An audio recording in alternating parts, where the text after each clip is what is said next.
Welcome to solverfy. It several parameters of the golf ball which was hit at some angle to the horizon. So that's the golf ball, and it has an initial velocity of v0. And this vector of velocity forms an angle alpha with the horizon. The ball obeys parabolic trajectory and form lands somewhere here. This distance is L, and this is H maximum. So first we have to introduce the axis y and x and find the projections of the initial velocity on this axis. v0y equals to v0 sine alpha, v0x equals to v0 times cosine alpha. And there is only gravity exerting in this system, so therefore vy as a function of time equals to v0y minus gt, which is a v0 sine alpha minus gt, and vx is constant. So here, let's first find the total time of the flight. So here, time of reaching maximum height equals to the time of landing from H maximum. So therefore, H max is achieved when velocity Vy equals to 0, and it's achieved at the time of half flight. So therefore, again, let's recall this equation for the velocity as a function of time. So v0 times sine alpha minus gt of half flight equals to 0. Then time of half flight equals to v0 sine alpha divided by g. Let's calculate. Actually, now we can calculate the total time of flight.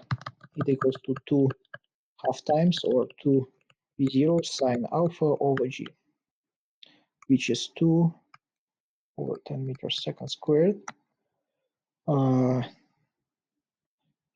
times 55 meters per second times sine of 25 degree. Let's calculate this number.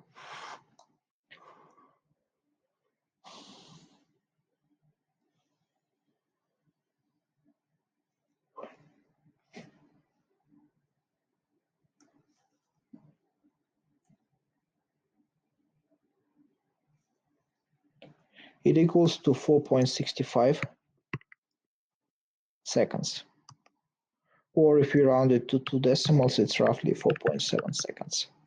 So we found total time of the flight. Now we have to find the length of the flight.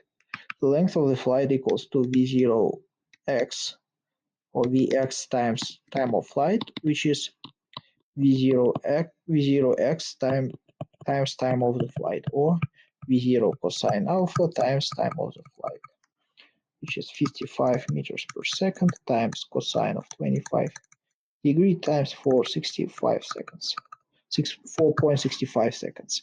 Now let's calculate this number.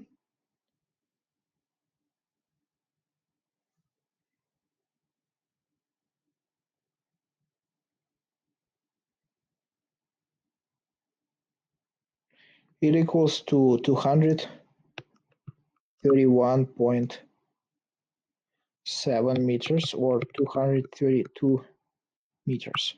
So that is the answer to question A. Now we have to calculate H maximum. H maximum is achieved when the velocity, when Vy equals to 0. Therefore, H maximum equals to V0y squared over 2g, or V0 sine alpha squared over 2g.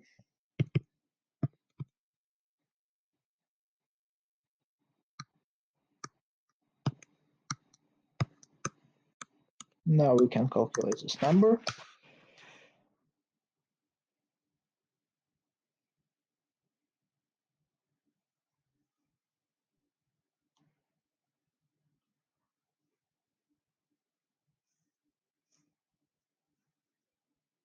it equals to 27.0 meters or 27 meters. So now we have to calculate angle beta at which the length of the flight L1 is 300 meters. So L1 again equals to V0 cosine alpha cosine beta times time of the flight. And here let's recall the total time of the flight as analytical function. So it's 2V0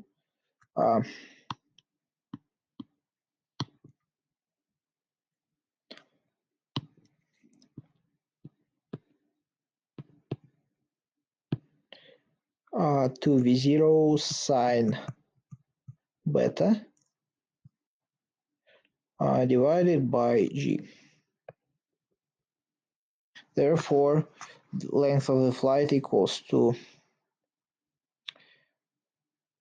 2V0 squared sine beta cosine beta divided by G. So this part equals to sine of 2 beta. So therefore,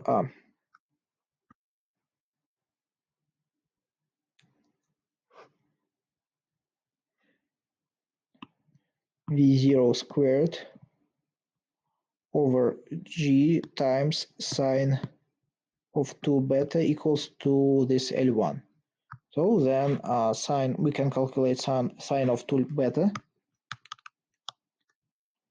It equals to GL1 over V0 squared or 10 meters per second squared times 300.0 meters divided by 55 meters per second squared.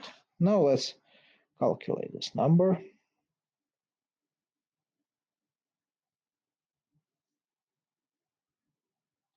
It equals to 0.992.